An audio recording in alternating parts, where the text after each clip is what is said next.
How's it going, everybody? Welcome back to the Paleopod. Today, we are being joined by the Dino Fax. Why don't you tell us a little bit about yourself, Mr. Fax? Hi. Well, my name is Omar, and well, obviously, just like all you guys, I very much enjoy dinosaurs. I mean, my content is pretty much just trying to teach folks about dinosaurs, both fictional and real, obviously. But I'm sorry, I'm not really great at intros, but uh, yeah, I do also do a lot of Jurassic Park content because that's one of my favorite series. It's really what got me into dinosaurs. So yeah, that's about it. That's Beautiful. awesome. Yeah. So, yeah, today's topic of discussion, we're starting off with Prehistoric Planet. All 5 episodes were released on like last Thursday, Wednesday for the US. And yeah, so what did we think, gentlemen? Thoughts, Beautiful. feelings? This is a safe place. Absolutely beautiful. Hey, I'm never entirely sure. I have strong opinions because I love Anhydriodon. I was just Oh, really happy to see it. heck yeah. Oh yeah. It was gorgeous and absolutely like beautifully animated.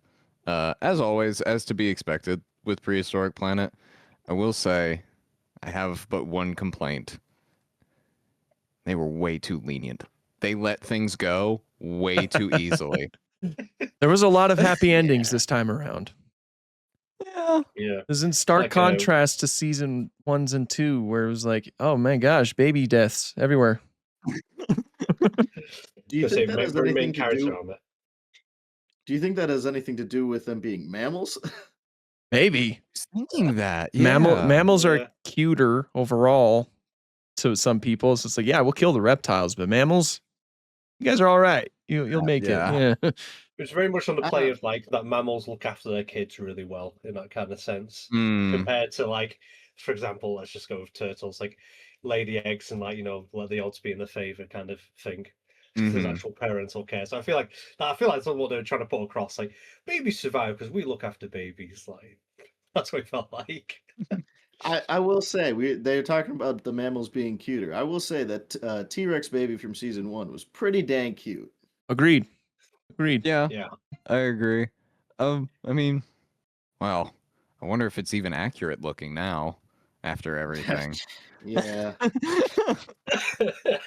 don't know if we've ever known what a baby T-Rex looks like, to be fair. Oh, don't Yeah, even I get me mean- started with that. I don't think we have any hatchling specimens, do we? We don't. Even back when we Yeah. thought Nanotyrannus was young, they were always adolescents. So I don't think we Yeah, like ever knew what they were when they were like knee high to a grasshopper, you know? 'cause- What were you gonna say, Omar? oh no, you're good. I was just gonna say because the Nanotyrann or like all the Nanotyrannus specimens, I think the youngest one's only like 5, right? Around I don't that, know. I think around that. I mean, Yeah. Bloody Mary, she was 20. How old is Yeah. Jane? Isn't Jane like 12 or so? Well, yeah, I around there. I Yeah. think Jane is 12. Yes. Yeah. And then, I mean, Teen Rex is not a Nanotyrannus by the looks of it, but he's 13, 15. So Interesting. I don't think we have any hatchlings of Tyrannosaurus to go off of. Oh, while we're on to the dinosaurs, I think my favorite scene from Ice Age was probably the Moa scene where the male's like getting real low. He's like making himself look smaller. The head tilt, like, Yeah. I love that as ace. I liked when he was like trying to jump up to the leaves, but he was like too short. The female walks up. So like, please help me, please feed me. I saw a meme that was talking about it's like I'm just a small bird in a big bird body. That was amazing. Like, Now, so sorry, some go ahead. compared it to like that they took a freeze frame of when the male's looking at the female. You know the whole freeze frame from was it Guardians of the Galaxy where it's the the director and that really tall actress behind him. Like when you're asking for your like wife to buy Lego. Oh yeah, That's what they've compared it to. Oh, I think it's Thor Ragnarok. it Yeah, is. yeah, It yeah. is. Yeah. Hela and Taika Waititi. Yeah. That meme, that on there. Oh man, but yeah, no, Prehistoric Planet. This was probably my favorite season from a personal perspective, if nothing else because of the Gigantopithecus episode. Now, to back off of what Lakota said, my gripes was the lack of actually giving these guys names when they showed up on screen. Happens sometimes, like Macrokenia, like they told us what that was. Smilodon, eventually they told us, but it's like every time a sloth showed up, it's always just, this is a sloth. This is a ground sloth. It's never, this is Erematherium. This is Megalonyx. You know, that and the fact that they don't establish when we're in a different part of the world. I've seen a lot of people get confused with the fact that we cut straight from Australia to New Zealand, and people think that the giant moa lived in Australia now because there's no establishment that we're in a different part of the world. I think Darren Naish has come out to say that is the TV people who did that and not the science writers, which that makes sense to me. Yeah, 100%. Yep. And I mean, they can only have so much control over it. Like they can give them all the right pieces, but they still kind of have to put those pieces in place. Yeah, and and like a lot of these showrunners, they're like, "Oh, these are big words. Let's just cut these out." Yeah. They were really selling on sloths, weren't they? Like I know sloths are already really high priced in like marketing and stuff like that for cute, but like here's a sloth and another sloth. Here's another sloth. It's like sloughing it out. It was great. And you know, based on what I've heard about Tom Hiddleston, I feel like he would have had a field day pronouncing all these names. So yeah, I feel like he would. It would have been funny. Need to It's hear like his outtakes. Yeah, exactly. I mean, Imagine Morgan if they had Freeman's the names. outtake. Morgan Freeman's outtakes for Life on Our Planet. Those were fantastic. They're brilliant. No, I can imagine they actually originally did have the names in, but you just couldn't pronounce them. So like, just call it a sloth. Just call it that. Call it a bird. Call it a giant otter. Call it a giant a giant fusa. A lot of these were just like giant common name. Yeah. I mean, I was thinking about it a bit because I was talking to some people about this as well. But I'll come at this at like a devil's advocate kind of thing because the name thing about like where we are, yeah, I agree. That's like really confusing and completely needless. The not saying like the genus name, still like to a point, I kind of get it because like this is a much more familiar kind of place to us. Like dinosaurs and their ecosystems are like completely alien to us, and there's like nothing like them around today. Like there were people online comparing like the predator prey scenes where like with the big hunts, comparing them to like the dinosaurs and Prehistoric Planet season 1 and 2 and to the Ice Age ones, and they're very different in how they interact. So like if you're watching like an actual nature documentary, let's say somewhere in the middle of Africa, they're not going to say like Panthera leo. It's like, here comes a Panthera leo coming to get I don't know the specific name for zebra, but I think it's like Equus something. I think it's like Antiquus. Am I wrong there? I can't remember. I wouldn't know. But I try to keep on top. yeah. But I kind of get it to an extent, but it is also like in like with other documentaries, if you're smash cutting between Africa and Asia, you're not going to call like a lion and a tiger the same thing. That is also where I take issue with that as well. So yeah, and like my thing with it is that, you know, documentaries are meant to be educational first and foremost. And like especially if it's like a prehistoric documentary, and if you're like an average Joe who's watching all of these animals for the first time, I think it's kind of beneficial to learn that this is known as Erematherium and it's not like Megatherium, right? Because they're both giant sloths. And you might get them confused because they're kind of similar in size. However, if you didn't know, there's a good chance that Erematherium was bald, and there's a chance that Megatherium was hairy. So if you have the actual names of these animals, then you can go and Google it, and then you can get a little bit more information about it. That actually happened to me in the Australian episode. They're like tiny kangaroos. I've never heard of these before. What's their name? I would like to learn more about them. So, it's just a few more extra steps for me to try to figure out what kind of animal this is meant to be. And if they gave me the actual name, even if it was like text in the bottom right corner, that would have been, that would have been perfect for me. Kind of watching Google on your phone ready, like, Yeah. that's what that is. Beautiful. Nice. See, I think there could be a good balance because I think it should be like a case by case situation. Because I agree with both of your points. Because with your example, Lakota, I completely agree with like Panthera leo. You're not gonna say Panthera leo 99% of the time when you're dealing with that situation. But on the other hand, Erymatherium, you should say that because common people don't really know that per se. Like, sure, a lot of people like us, they'll probably know it. But other folks, like if I said Erymatherium to one of my friends, he'd think I cast a spell on him. The furniture starts floating. Yeah, exactly. Because I have a hard time pronouncing things as is. People just think I'm having a stroke when I'm pronouncing names. Yeah, I think a good compromise would have just like put some text for each animal, just for those who are curious enough to want to dive deeper into it. It gives them that extra head start, so they're like, "Oh, okay, that's okay." Type it in Google, and they can learn a little bit more about it. Yeah, I think that would be a good idea. yeah. Do like You know a. how it's weird how the direwolves weren't white? Yeah. Very Oh strange. no! Here we go. And I mean, also that episode had more prehistoric animals in than La Brea actually had in the first season. Yeah, crazy, right? Man, La Brea has a couple cool scenes, but like overall, I feel like it's like, ugh. Yeah, And then it had so It's a much waste. potential. It had so much potential at the beginning. I was That's how I feel about Terra Nova. yeah, Terra yeah, Nova. yeah. Oh, here we What? go. Good one. I love that. Man, what was going on in that Badlands? I need to know. Yeah.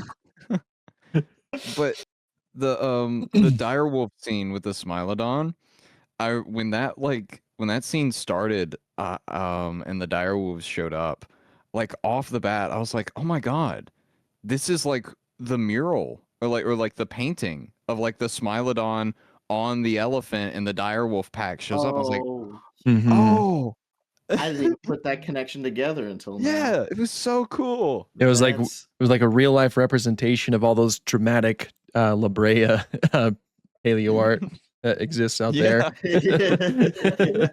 Where there's like just a Picture ton of animals as well. animals, and there's a mammoth just caught in the middle. It's always a mammoth just caught in the middle of all of it. Also, they can never spice it up. yeah, no, like why can't we just have like a few bison there or something? Just Yeah. throw a mastodon in for fun. Yeah, exactly. But to also build off of what Lakota said, I appreciate that they gave Smilodon Fatalis a different model from Populator, keep them a little bit distinct from each other. They could have just reused the Populator model and made it smaller, but instead they made a new one. That was sick. I like that. Whole unique pattern too, which I thought was really cool. Yeah. They did that for Homotherium too, didn't they? Because the thing that fights Yes. Enhydriodon is Homotherium, but then the white ones in the like icy parts were also Homotherium. Yeah, there was also those kind of like grayish ones that were going after the woolly rhinos, the Coelodonta. Oh, yeah. Okay. And then there was the African one that you mentioned, and then there was the final ones, like the pure polar like white ones at the very end. A lot of cats in this. Yeah. I will say I'm not positive that the Machairodon in Africa was actually a Homotherium. I don't saw even some know. speculation online that it wasn't. Yeah, all we are certain on is that it's a scimitar tooth cat, but that's why names would be beneficial. I get your point. Yeah. Man, with Homotherium being in here, I was kind of disappointed that we never got to see like a recreation of like a cub. with that Oh. new specimen that we have. That's a very good point Dang. as well. Yeah, they included the Oh, no. training sabers for Smilodon. Why not the cub? Missed opportunity. That was really cool too. Actually, though, since we're on that topic, seeing the like milk teeth in action and everything like that, it's really cool, especially since it's like basically brand new science. Yeah, I was Mhm. I was Pretty shocked. quick. Like with how quick, like we recently just found out about that, and they're like, "Up, here it is, beautiful CGI already in practice." Like that's amazing. Yeah, it was incredible. What you looking But at? yeah. Sorry, my dogs are losing their mind downstairs right Oh, now. okay. It's like you saw you get distracted, like you're being attacked. I was like, "Oh no, I'll be right there." The doors up. Yeah, in about like 2 to 3 business days. Yeah, we'll get Gotta there. cross the mountains. Oh man. See, But this no, is I- why I like having a snake because he doesn't really cause much noise. Fair. No, they're not very That's a good- typical of snakes. Not usually. No. So, all right, onto like a bit more of like meta opinions about it away from the animals. How did we enjoy Tom Hiddleston as a successor to David Attenborough here? I enjoyed it. I liked him. I think he did great. It's Mhm. still just like it feels almost a little hollow without David Attenborough. But it's not to say that Tom Hiddleston didn't do a fantastic job though, because he Mhm. did. No, it's David Attenborough's been in the game for so long. He's just so synonymous with a lot of these documentaries. Yeah, So, and we gotta let him take his break. Oh, yeah. for Yeah. sure. Was he doing another series then? That's why he didn't do this. I thought he was retired. Because I know I a think- series just came out on the BBC, which he voices. Yeah, I think that was his last project, though. It Mm. had to do with the oceans. No, this was the predator-prey relationships in Africa. Was it? Hold on, is this guy not retired? Hold on. I could have I don't think he'd sworn ever he retire. was. I could have sworn he was. Lakota sounds almost angry about this. He needs his rest. He does. I'm No. not disagreeing with you. I know he's doing a He's lot of still I know working. he's doing a lot of conservation things. Yeah, he's not retired. Despite being 99 years old, he has no plans to retire anytime soon and continues to be active narrating and presenting television programs and documentary. He was working with, the Green Planet 2. Wow. Hey, if you like your work, Huh. are you ever really even working? I mean, Not, you not guys, particularly. Yeah. Well, I mean, do you guys ever plan to retire from this? no. I'm never gonna have money to retire. Trick question. You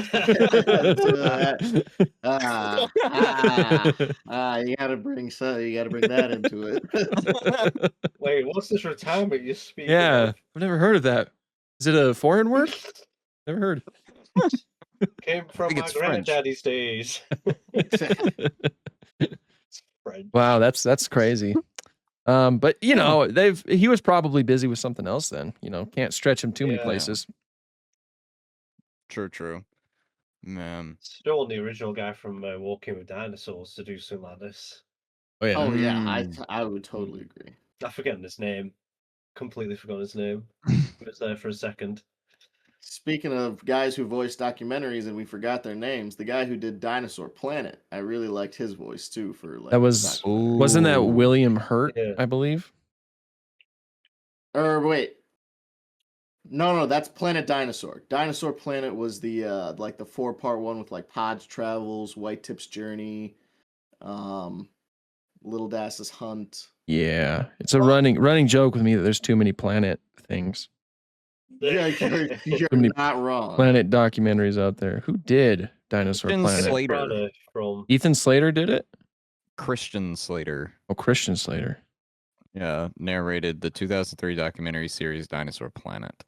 I feel like I've heard that name before. I don't think I have. There's Uh, Kenneth Brahard. He did good. He He did good. Yeah. Dinosaurs. Kenneth Yeah. Branagh is Walking with Dinosaurs. Yep. I wish he came back to narrate the new one that happened recently. It would have made it feel a bit more like though? Walking Dinosaurs. Yeah, do Yeah, we wish that? I liked too it. Eve, I I said liked. the other day I liked the where new it's one. like, oh, the rock's big. Yes, big rock. I swear. free Yeah, science. It had You its like- moments. you- It had its moments. You like that simplified dialogue in the paleontology segments, like things that paleontologists would never say to each other on the field. Yeah. It's like, look at that. That's a leg bone. My favorite scene's like, where it's like, come here, look at this. The tooth is serrated. Just the face of the other person, like trying to keep it together. Like, yes. Comedy when it wasn't meant to be comedy. It was beautiful. Honestly, that's the best comedy. Yeah. Yeah. If it's unintentional. I mean, I enjoyed From- it nonetheless.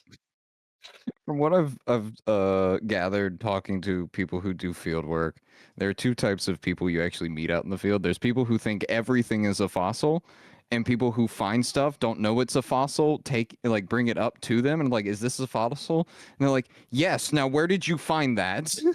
Yeah. That's when they look at you with a blank face, like, I can't remember. So it happens when the majority of the dig crew is volunteers. There's only like one or two paleontologists on the field. Yeah. Oh, Got a man. bunch of teenagers scrounging around the dirt for bones. Yeah. The curator of my museum, he usually just sends them off to do like plant fossils. Yeah, honestly, fair. Yeah. Keep them distracted, occupied. Yeah, and still yeah. give them something to do. Yeah, exactly. And they're still working on something important. Yeah, I mean, Yeah. because plant fossils, I think, are like really, really interesting when compared to like animal fossils, Mhm. just because of the fact of like they kind of tell the story of how the animals came to be. Because obviously, trophic levels and everything like that. So if we can find more plants, it helps us paint a better picture of the ecosystem as a whole. Yep, absolutely. It does in a sense. 'Cause I remember I was drawing an ecosystem for my drawings. I was like, oh, I wonder what this plant looks like. Oh, it's we only know it because of pollen. Huh. And it's like literally the whole ecosystem for the animal I'd chosen to drawn. Every other plant, apart from one plant, was known by pollen. I was like, oh, I don't know what that looks like, but we'll go for it anyways. That's crazy. Yeah. It's like a whole ecosystem of dinosaurs only known from eggs. That's it. You just know that there were dinosaurs here. We don't know what type or where they came from, but their eggs are here. It's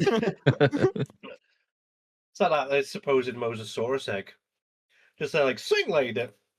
But we don't know what that is. We're just guessing. Yeah, man. I was reading that and I was like, this doesn't sound right. a lot of I found the actual article. paper. Yeah. In the end. Yeah. Like that article, it was 200 feet long. Yeah. Because like I was reading the one you sent to the chat. I was like reading it earlier and I was like, this doesn't sound right at all. And then you sent it and I was like, I don't know. Is he trying to wind me up? The thing is that what I got that article from was a place that literally does articles on paleontology and stuff. So I was like, surely no one proofread that, right? Like, because some of the other stuff's pretty solid. Apart from that one. Like that, I don't think they could have at that point. I feel like there's too much of a discrepancy. Yeah, because considering in the article it's 7 meters long, or something like that. There's the estimate of the animal came from. Yeah. 7 meters, 200 feet. I have that. Someone just really messed up on like converting meters to feet. Yeah, we got a Could walking be. with dinosaurs Pleurodon situation. Oh god, yeah. Oh Biggest god. lie. Still never recovered from it. Yeah, I never did. When I found out, I was like, man, that's disappointing. I remember as a kid seeing a Pleurodon fossil for the first time and me just not believing the tour guide there at all. It's like, no, that's a baby one. It's like, no. Too small. I saw a documentary, and documentaries are never Yeah. wrong. Yo. That's how I thought as a kid. I always thought they were never wrong. Yeah. I don't know why, like, I was disappointed with it, but as a kid, you're always interested in the biggest and the strongest and whatnot. It's not till you become an adult that you're like, I want to look at the one that has the coolest crest. Right. Yeah. Oh, that was it. European Utahraptor still lives in my mind. Oh, I when I was really hoping that do you remember the dwarf elephant section of Stegodon. yeah, I was so hoping and like crossing my fingers because like I went mostly into this season blind as to what was really in it. I know we talked about it a little bit, but I didn't dive too much deeper. I was really hoping it was going to be the dwarf Paleoloxodon. I Oh, thought yeah. that's where that was going. Yeah. Oh, I want to see that next season. In fact, I actually, go ahead. Oh no, go ahead. I think I'm gonna say the same thing that you were about to say. Oh, I was gonna say like, what are we hoping for a season 2 if they do one? Exactly what I was gonna say. EP Camelus. Yeah. Honestly, I don't care what I have to do to see it. I would love to see a Purosaurus on screen. I feel Oh like we've never yeah. gotten them in a Ooh. documentary ever, and it would be really cool to get it because it's a caiman. Not a lot of people know about it, and it was so huge after the dinosaurs. Mm-hmm. That would be a good one. That'd be cool. Now, do you think if we ever did get a season 2, do you think we'd be restricted to the Pleistocene like we mostly were here? Probably. Considering the fact that the Probably. Ice Age took place during the Pleistocene, which is what Yeah. a lot of people don't know. Yeah, So I mean, that's why we only saw the small terror bird. yeah. It'd be nice to go earlier and then see how they make like Andrew. Yeah, Andrew. How they make Andrew look. It'd be Sarkis. interesting to see. Andrew Sarkis. Yeah, no, Andrew Sarkis. You do this every time. Somehow you talk about Andrew Sarkis every time, and you do the same thing every time. It's too late in the evening for me. I'm switching off slowly. My brain is just sort of like a mush at the moment. Yeah, Andrew Sarkis. Yeah, I'd love to see Andrew I Sarkis. think going earlier would be a good idea.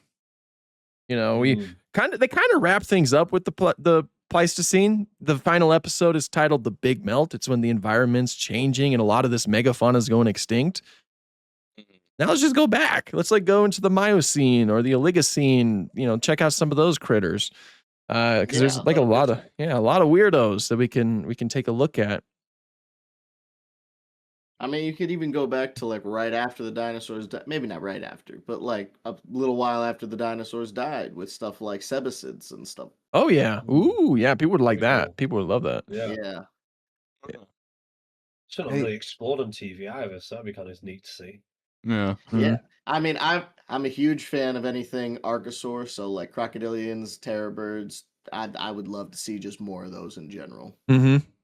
I agree. Honestly, thinking about it though, could you imagine a documentary that takes place like just a few weeks after the KT impact? What imagine what you could do with that. I feel like there is one, but not like a whole documentary. I think it's like a 1 hour like special. Or something. There was a documentary called like The Last Day of the Dinosaurs or something like that. That kind of focused on that. You're like following a T-Rex, an Ankylosaurus, and a Triceratops as they try to survive like weeks after the asteroid impact. It's an interesting watch. I feel like I've seen that. A lot of people have like mentioned that in like the comment section of that one big video I have. Yeah. So. It was I watched it when it came out on TV way back in the day. Very interesting. It reuses a lot of the same models from the Clash of the Dinosaurs, which is another documentary. Yeah. So it's not too terribly accurate in terms of the designs, but yeah. I mean, product of its time, you know. Oh yeah. Yeah. If we keep going forward with the next season, right? Instead of going back, I would there was an artist on I forget where and who exactly it was, but someone mentioned that if we do that, then primitive humans might, get involved with that because they become ever more we become ever more increasing in population and influence as that timeline goes on. But they were saying that like they don't want it to be like humans showing up and just killing something and then like the scene's over. Like have like moments where like humans just stop to watch. Or better yet, I'd love to see how, because like I'm pretty sure Neanderthals were still around, so I'd love to see like how they would portray interactions between Homo sapiens and Neanderthals. So Yeah, there's a lot you can do with that. That you bring up a true point. A lot of times when humans show up in documentaries, it's to say we're the reason why the mammoths are dead. Look at us poking sticks in it.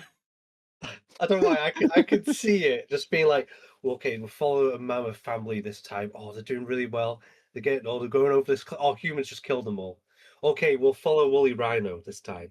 It's eating some. Oh, the humans just killed it. Oh, let's go and look at that dog. Yeah. Oh no, they're feeding it. Oh, now they're using the dog to kill more animals. Just like on a timeline where it's following a group of animals and then humans turn up and kill it. I mean, obviously, humans like to observe. They made a lot of cave paintings. Oh yeah, show us some of that. I don't think they were only trying to hunt these creatures all the time. I mean, obviously, like I don't know where the consensus is nowadays, but for like some people I've talked to back at the museum, humans are not really like the majority cause of why they went extinct. Obviously, the climate is like the biggest nail in the coffin. Humans didn't help, but you know, I don't think that we need as much focus on the fact that we were stabbing them with and eating them all the time. You got to think as well, human populations weren't as big as, like, they weren't massive, like, obviously compared to, like, so today, where we do cause extinctions. Oh, yeah. Lots. Well, nowadays we're doing it by, like, we're actively changing the environment. We're doing it on a grand scale. Yeah. When you think about it, they kill a mammoth. They don't need to really kill any more mammoths for a while. That's going to last a group a very long time. It's like people who used to go whaling years in the past before human populations got bigger and bigger and demand got more and more. The demand for food probably won't have been as big as it is then than it is for like maybe 100, 200 years ago kind of thing. Where it's becoming more of an impact of we've been having over the past, 100 to 200 years on the environment. They really not, because you look at the size of the herds and stuff. Humans may finish them off, but that's only because they were dying out anyways. Right. It's like, I think the studying woolly rhinos as well, when they went extinct, it wasn't really like, again, for humans, it was because environmental changes. The last places where they were found, which was Siberia. Again, the habitats were completely changing, and that's why it died out rather than just being constantly hunted. Yeah, and also, like, if you do certain stuff with humans and stuff like that, that opens the door to a lot of really interesting uses of practical effects. Because I know, like, Prehistoric Planet, like, we rave about its CGI because it's just so good. It's so beautiful. I'm pretty sure if I showed like older members of my family Prehistoric Planet Ice Age, they'd be like, "Wow, these guys are still around." That's what I was saying about my mum when she saw the trailer. She's like, "I'm not seeing any of these in the zoo." Like, oh yeah, like it's not the CG. And she's like, "That's CG." I feel sorry for the poor guy in FX who was doing the individual hairs and the animals. Oh my god. It's like, all right, your job for the next 2 years is to just put hairs on these animals. That's it. It's like it's all right with feathers because feathers can be fairly rigid, whereas fur, yeah, can't get away with it. Like, I miss the old days where we were only doing scales for the most part.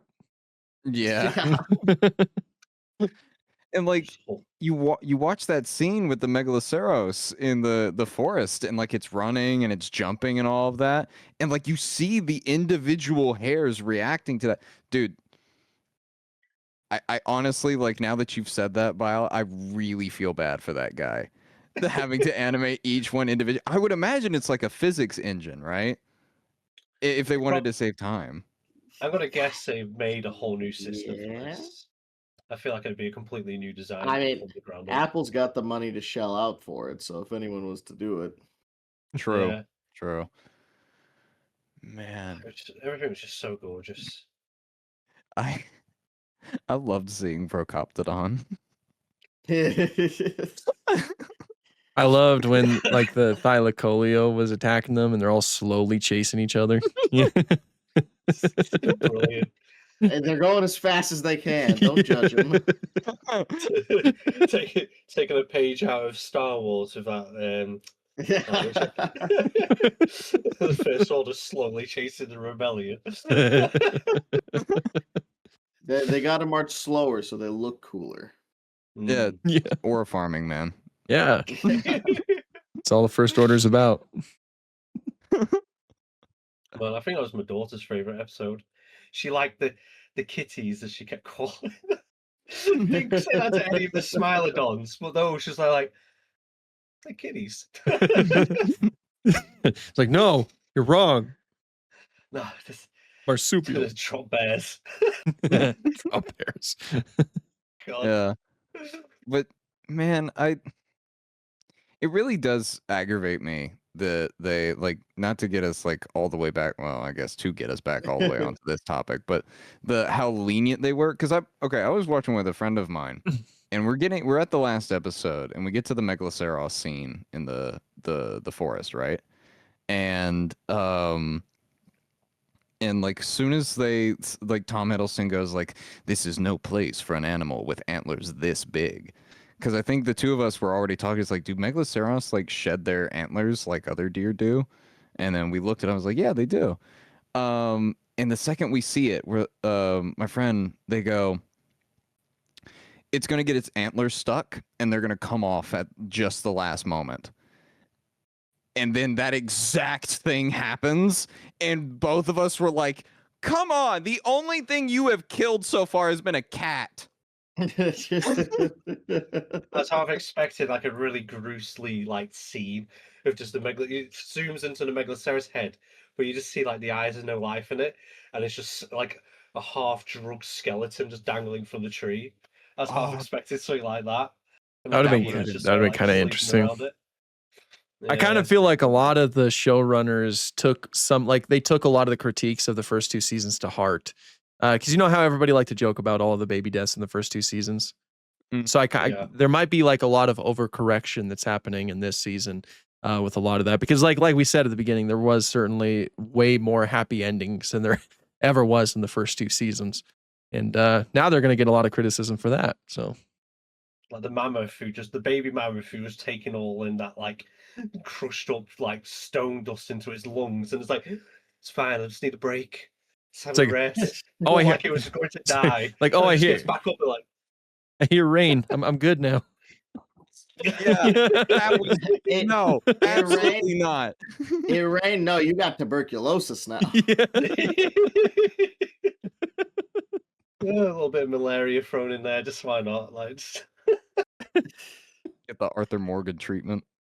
No. Yeah. All right. Smile, get a free meal. Watch the mother sit there and watch this. Yeah, it wasn't very brutal, was it really? Not really, no. Next season's gonna be insanely brutal now. Watch it. Yeah, again, they're gonna overcorrect again. Hopefully not. Well, I guess we can only really wait and see. It kind of reminds me of Jurassic World. You know the babysitter's death? The first one? Yeah. Everybody complained about that one, right? And you know, because it was like over the top and really brutal, and like, you know, it was kind of excessive, you know.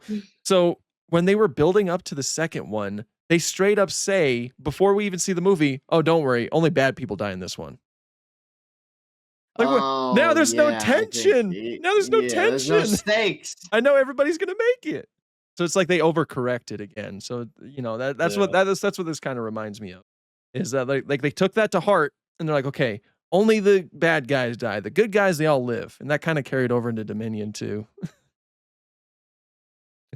Yeah. Should have killed Jeff Goldblum. It's like I miss the olden days where it's like, yeah, you know, like Muldoon, he's not a bad guy, still dies. You know, I miss those old days. No. Yeah.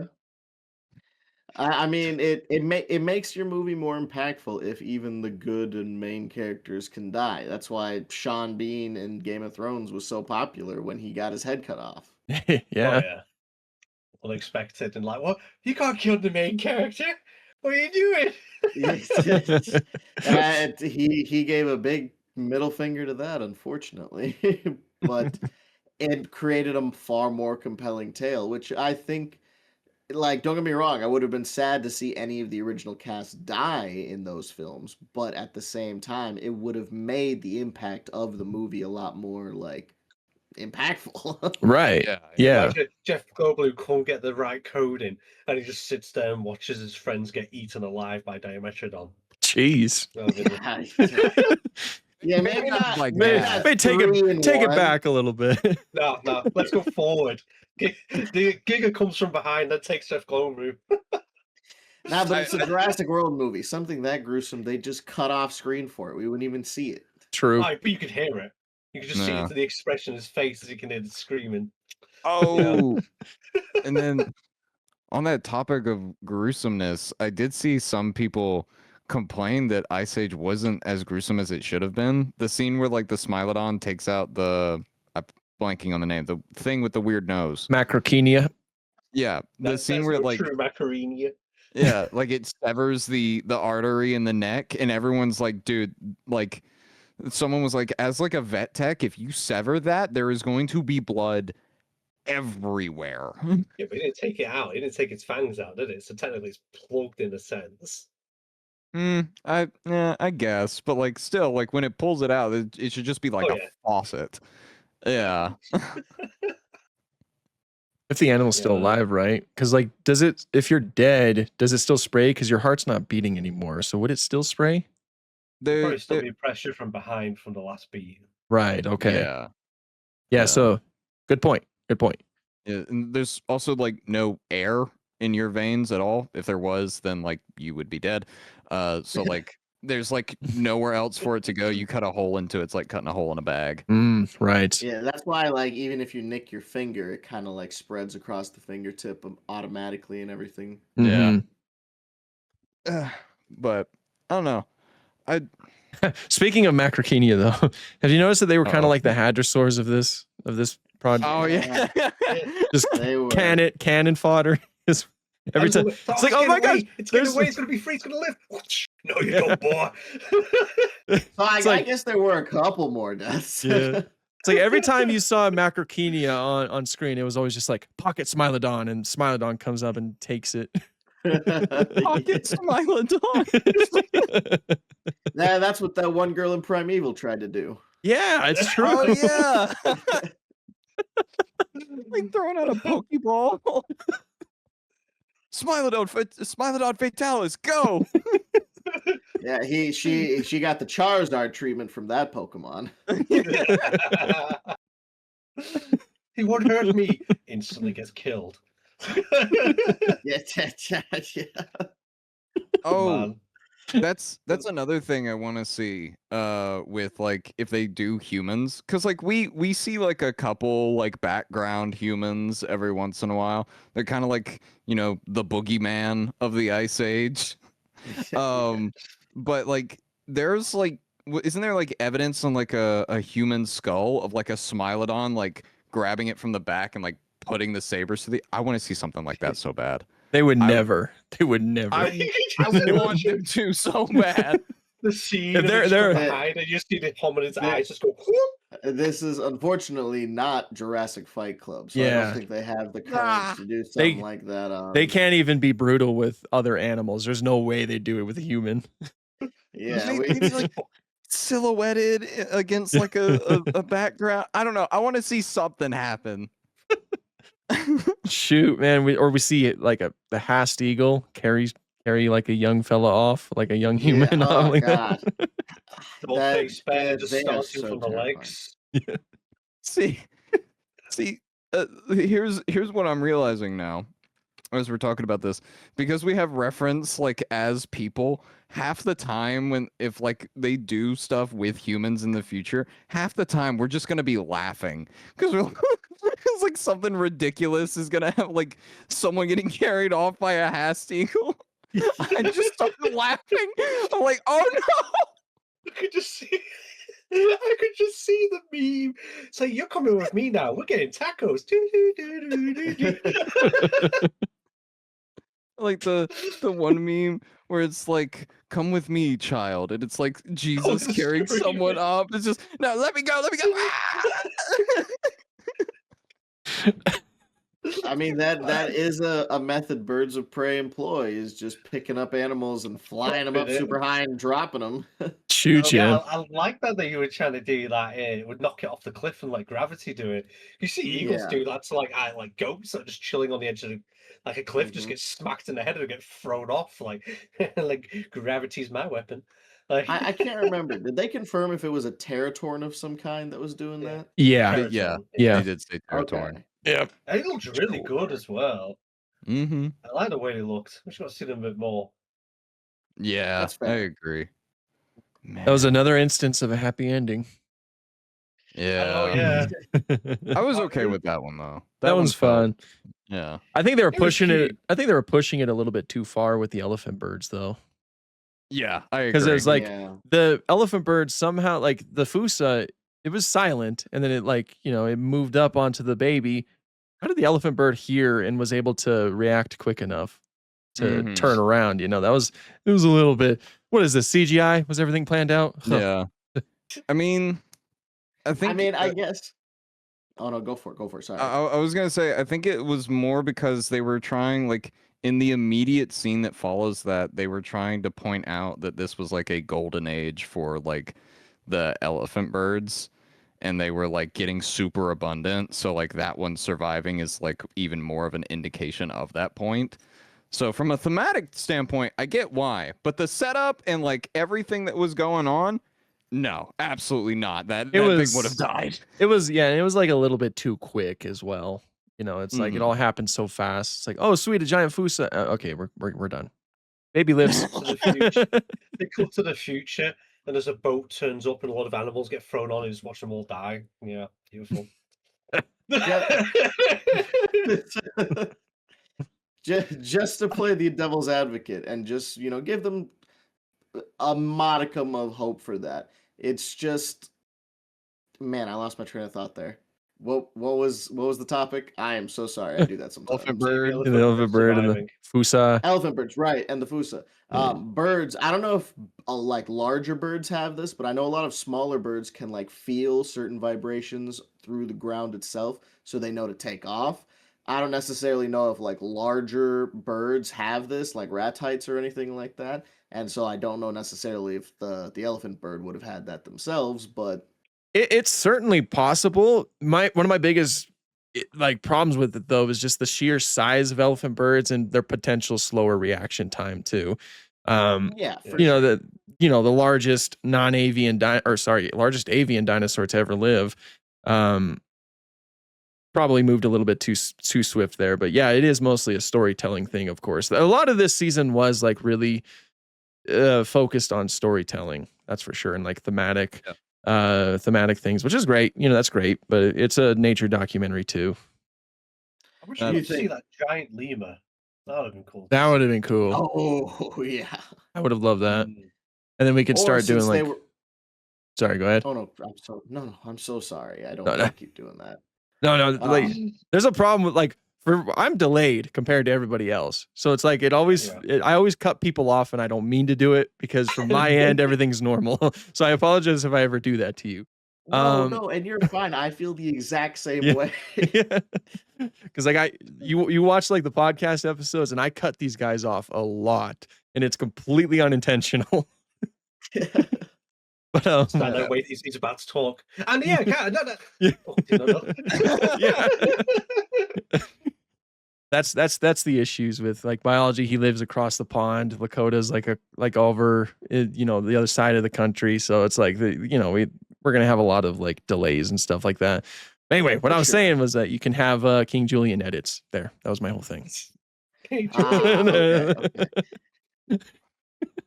I can't remember what the group of snakes are called, but I would have Madsoids. I would have loved to see like Whoa. more Madsoid snakes because Oh, I know yeah. they were around during that time, so it would have been really cool to have seen them. Because and I mean, since they were all kind of there too. I mean, we saw Megalania for a little bit. We saw Thylacoleo, but like to see God, there was a land crocodile, a Mecosukine crocodile that was also alive during that time. I can't remember specifically what it's called, but it lived in Australia. I think might have literally just been Mecosuchus.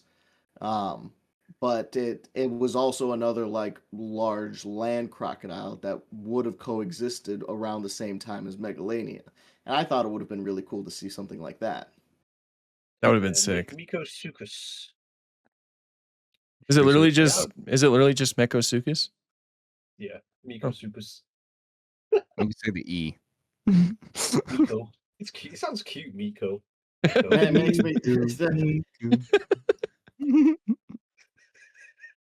I mean, it'd be cool to see some of those giant land crocs because they would have been cool. Oh yeah. Yeah, and that was one that was like still around somehow at that time. Mm. Living Yeah. his best life. Yeah. A very weird world. We got way too close to the reemergence of the Triassic. Yeah. Man. Hey man, the Crocs see an empty gap in the ecosystem, and they're gonna do what they can to get in there. Man, it'd be so cool, like evolved again a bit like Arizonosaurus. That'd been cool. That's sick. Yeah. Yeah. I'd Man, love to see that. oh, this reminds me. The one thing that they did this season that I wish they had done the previous seasons was that segment where they had the animals roaming around in today's world, like with the Smilodon and the skate park. I wish they I had done love that with that. the dinosaurs. That Yeah. was so cool. That would have been really sick. It also shows just how realistic the CGI is. My mind was blown. Yeah. I was like, they Yeah. blend in so well. It's funny you should say that because, like, you know, like they didn't do that with the dinosaurs. But when you go back to the old Walking Dinosaurs, when you're watching how they made it, that's kind of normal. When they did Walking with Beasts, it was just like, oh, I just wanted to see how an Teledon would live in a modern day world. I bet it'd be scavenging through our bins, and it just showed a Teledon in like some like backyard just ripping through someone's bin. That's what it kind of reminded me of. I would love to see like speculative stuff like that. You know what I mean? Like, what if certain dinosaurs coexisted with us, or what if they had continued to evolve and didn't remain the dominant? Like, we still somehow managed to attain our level of intelligence and dominance, even though they lived. Feeding T-Rex breadcrumbs at a local park. Yeah. Breadcrumbs. Breadcrumbs. Birds. Yeah, I don't think the T-Rex is looking at the bread, man. Yeah. You just here you go, like bounces off its snout. Just like Oh, have you ever seen the video of the guy who like throws a fish in front of the alligator and it walks past Yeah. the fish towards him? So sometimes yeah. people don't realize how deep they are before they're like, oh. it's like, wait a minute. This is real. I find it mad, like how you know, like some people just don't realize how dangerous some animals can be, and when they finally go on holiday and come across these animals, it makes me think of that. Oh God, was it the Netflix series when it was showing like some Lystro just walking up to a predator like it was nothing, like, oh hey friend, and just gets eaten. That's how I see. You see some tourist dude, I'm like, oh look, it's a crocodile. We see these at the zoo. Starts poking it in the nose, like. You know So how did you lose your arm? what one animal that I feel like doesn't get talked about enough for like people that don't realize how like large they are is the moose, which we do have here in Minnesota. And it's like when like some of my friends from out of state have seen them for the first time, they're like, they're that big, like they just don't have the comprehension that it's like, yes, this thing is taller than a car. Yeah, it's true. So be trying to pet it. Yeah. God. There's always videos of people going up to elk, moose, bison, Oh God. and just getting their day ruined. That's the issue with like showing animals as cannon fodder and anything. You think about it, deer and all that are shown as cannon fodder creatures. Like, oh, I've seen its head on the wall like loads of times. It's an easy kill. It ain't gonna kill me. Next minute, you look in a newspaper, someone's been like brutally killed by an elk. Like, oh, it's I had a friend argue with me one time, and they said that they were like, bison can't be that tough since we almost wiped them out. And I'm like, all right, you got to keep in mind that at the time, almost everybody who lived in this country was constantly armed at every waking moment. And then on top of that, Yeah.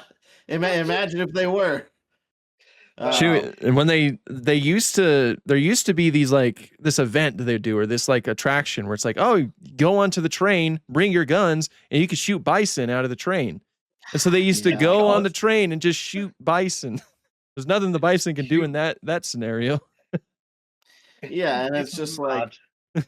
and people think because of stuff like that, they're like, oh, the bison can't be that tough. And then they go and confront him, and they're like, oh, this is like a several ton animal. Like, wait a minute, this is North America's largest land mammal. Crazy. Ooh, ooh. Yeah, dude. But But honestly, like you go and you look at like photos from that time, like I'm pretty sure we've talked about it before, like the big picture with all the bison skulls. That is just absolutely heartbreaking to look at. Yeah. you know what I find mad is looking at like old pictures of elephant herds, and you just Oh, see thousands of them just mingling together whilst they're walking off to the next destination to get food whilst it's dry season and all that's flicking. And now it's just small pockets of like 8 or 10.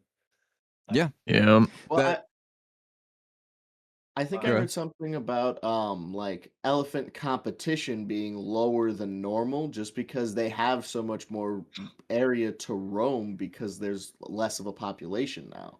So Yeah. like an individual bull elephant can take up a territory and he's not going to be challenged for it as often. Well, it's like that scene in Prehistoric Planet Ice Age with all those mammoths on the steppe. Like a friend of mine was like, it's a bit unrealistic that many. I was like, well, go and look at all like photos of elephant herds. Like Oh that's yeah. very realistic. That's how you should see stuff like that. Like, thanks to humans. Everybody's used to the reduced version of animals nowadays because of, things that the human race have done over the years.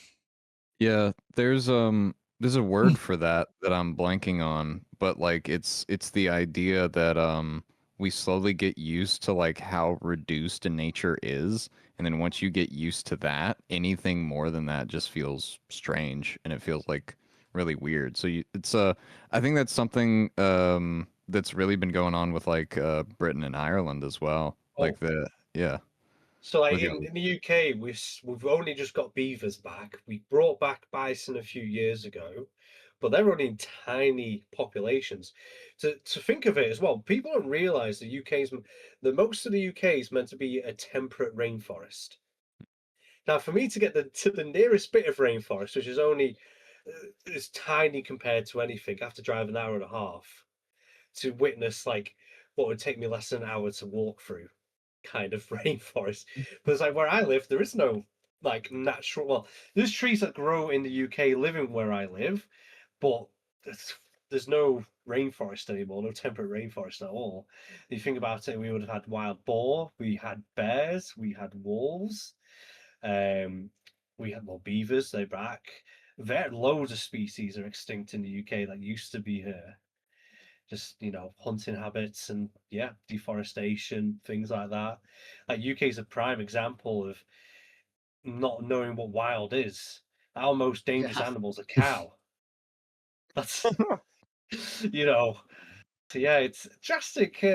Like when you go to well, even if I just go into mainland Europe, where they actually have a lot of these still kicking around, like, oh, that's a big forest. That's yeah. like we don't have big forests anymore. They're all cut down. They're all farmland or pine tree, softwood farms and things like that. Whereas like natural forests, far and few. Man, that's so sad. It is a tragedy overall, just as a whole. Because I mean, I feel like part of that just has to do with humans not understanding what our impacts have, obviously through deforestation, and then through like introduced invasive species being plants and animals and stuff like that that just outcompete the natives, and it's Oh yeah. it's just a struggle. Like we have two big issues: American crayfish and grey squirrels. They absolutely grey squirrels can eat all the food before it's ripened when the red squirrels eat it, so then they have no food. Ah, American crayfish just kill off British crayfish because they're small, easy prey compared to them. I'll eat the crayfish. Send Mm. them to me. I'll boil them. Oh, you don't need a license to catch American crayfish. It's beautiful. Just get buckets of them. It's like, oh yes, free food.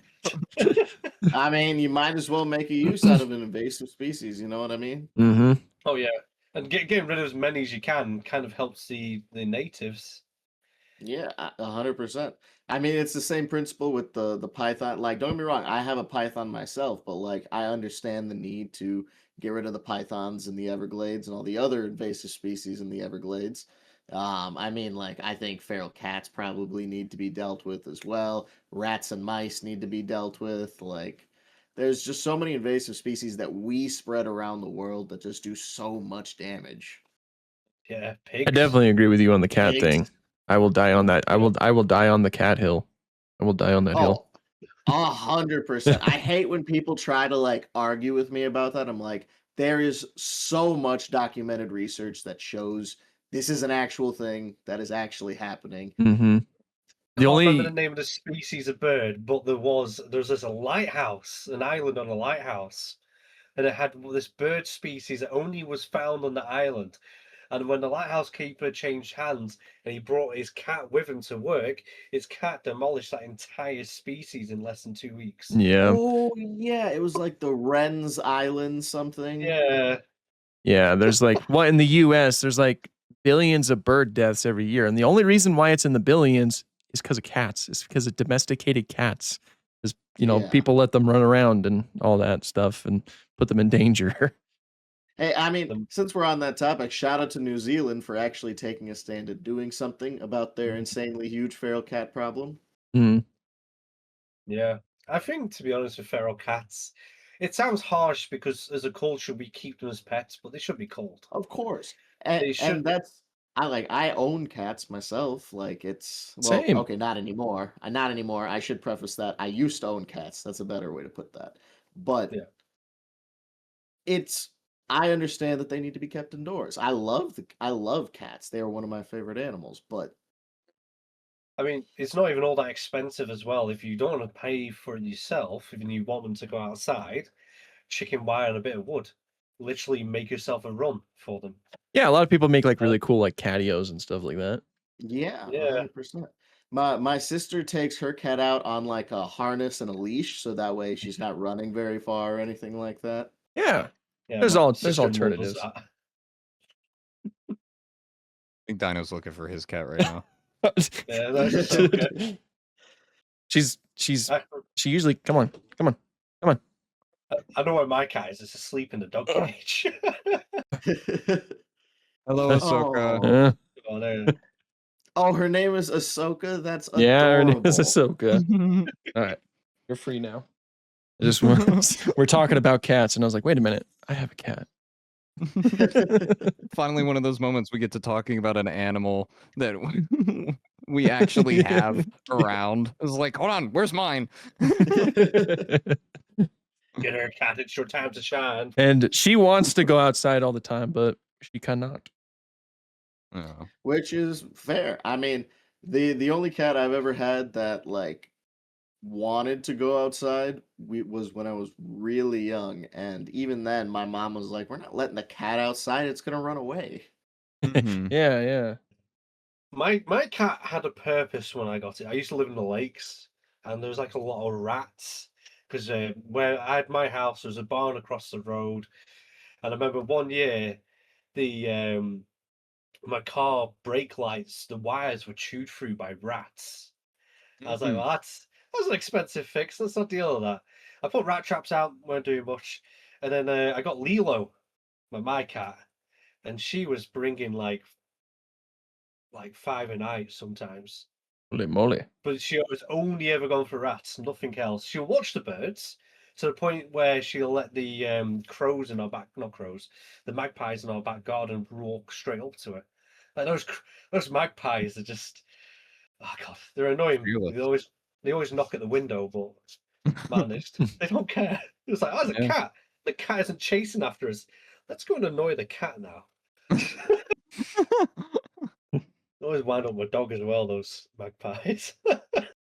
When they think they can get away with it. Oh yeah. Oh, they do get away with it. The dogs either can't be bothered and will run away. The cat will just let them peck at her and just like, yeah, okay, and just roll over. It's quite a funny dynamic, really. And the thing is, because they're corvids, I half feel like they're literally just doing it for fun too. Yeah. When the dog isn't outside, they come up to the back door glass patio and start knocking at the door to wind the dog up. Because they know the dog can't get through the glass, and so they're like constantly doing it.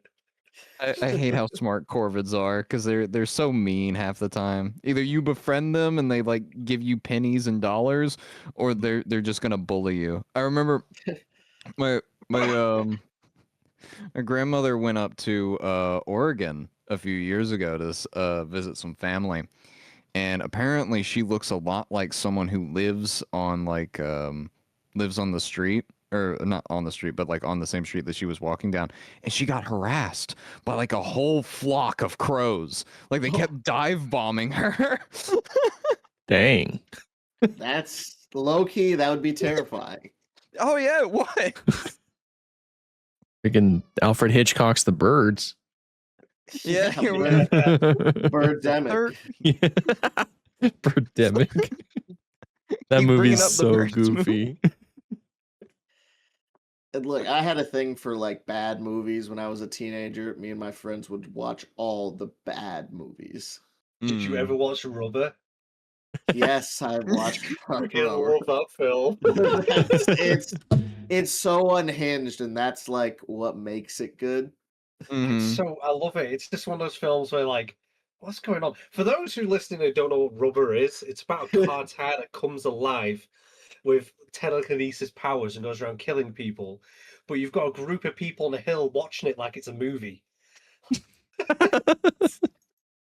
It's such a bizarre film. It's time you'll never get back, but time you won't want back anyway. It's like you can keep it. Yeah. That film's always sat with me for the rest of my life. Just thinking, what a strange film that was. Man, I don't know. I don't think you can beat The Room. The Room is oh hello Ahsoka's tail. You're tearing me apart, Lisa. I did not hit her. I did not. I did not. Oh hi Mark. Yeah, you beat me to it.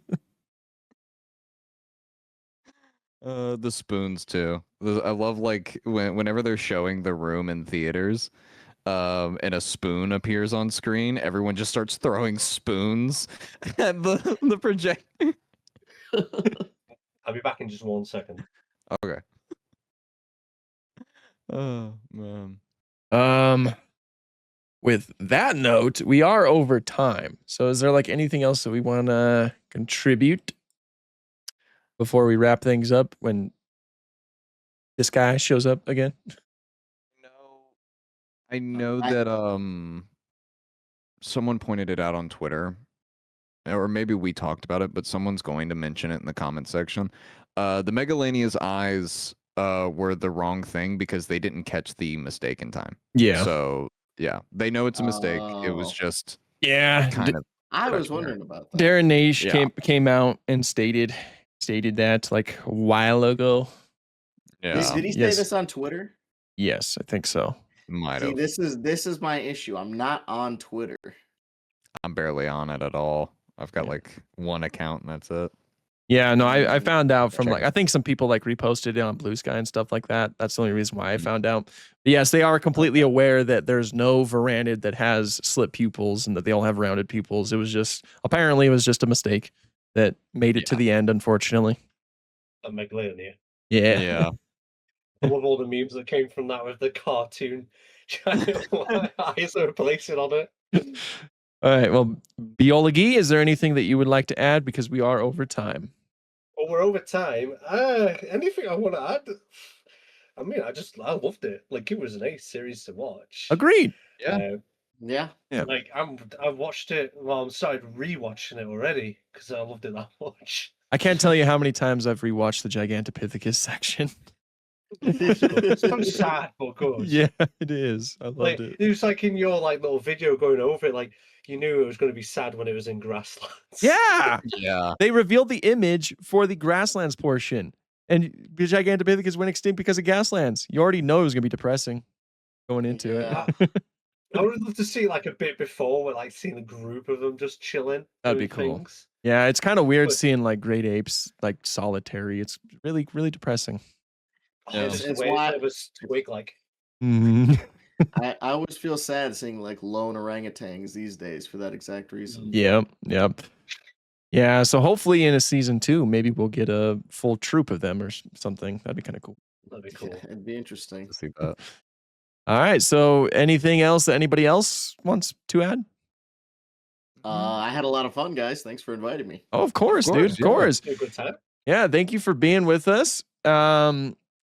Obviously, if you guys don't follow him already, go and check out the TheDinoFax on all of his platforms. Where can we find you, Omar? On most platforms, apparently not Twitter, but on YouTube, Instagram, TikTok, and Facebook. Yeah. And I guess Twitch, but I haven't live streamed in such a long time. So I yeah, just realised, is that the Tarbosaurus in the background? Oh yeah, Can't that is tell. that yeah. Yeah, Yeah. that's that is the Tarbosaurus. There's also Yeah. the Dilophosaurus plushie from the Noble collection up there. And you can't see that one, but there is also this really old. This was like my first dinosaur toy ever, but this really old buck T-Rex. Oh. like, That's cool. that is so Yeah. sick. It as you can see, it has some wear and tear. My grandpa fixed it when I was very young, but yeah, I mean it's the one that you can like put stuff in its stomach and whatnot. It's That's really cool. cool. Sweet. Cool. Yeah, I was also snooping So- your background and I noticed the Daredevil poster. I just want to, Yeah, for the record, that- Daredevil's my favorite Marvel character. So you win. Oh. Well, I also very much like Daredevil, though I am ashamed to admit that my favorite Marvel character is actually Venom. That's fair. Venom. That's fair. For me, it's Moon Knight. That's also fair. Moon Yeah. Knight's a good one. Every- Moon Knight is a good one. I love how crazy Moon Knight is. I love how crazy and hilarious that guy is. I used to always get the Spider-Man comics, and every time Moon Knight turned up in Spider-Man, you just knew it was going to be like an insane moment. You're not wrong. All right. All right. So thank you everybody for watching today's podcast and or listening. Again, go and check out DinoFax on all of his socials. And again, thank you for being with us today, man. And thank you guys for having me. Of course. And we will See you see later. y'all later. Peace.